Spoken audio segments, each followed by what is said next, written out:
Na Curaçao Medical Center, família tem um rol crucial no processo para o paciente recobrar sua saúde. Família também tem sua forma.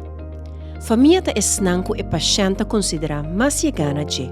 Reconhecendo isso aqui, nosso horário de visita cambia. Agora chama horário de família e te queda extender de 19h30 para 8h da noite. Boa parte está fazendo diferença. Respeitar as regras para assim ter uma experiência positiva para nós todos. Nos regras não está encerrar, solamente 2 pessoas por visitar paciente no mesmo momento. Muita de tua data permite, pero mester ta acompanhar para adulto na tur momento. Assistir nos colegas para dar extra atenção e aporte na você querer. Para manter a privacidade do paciente, nós não por compartilhar o número de câmara do paciente. E mesmo of seu contato, mester proveer esse aqui. Respeitar a privacidade de tur paciente.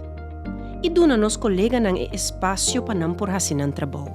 Ora bo passa, bo por hasi uso de nos garagem para parquear. Essa aqui custa 3 florin para a primeira hora e 2 florin para cada hora adicional. Pois, como família e seguindo a regra bota bombini entre 19h30 e 8h da noite na Curaçao Medical Center. Caminha nos servir com amor.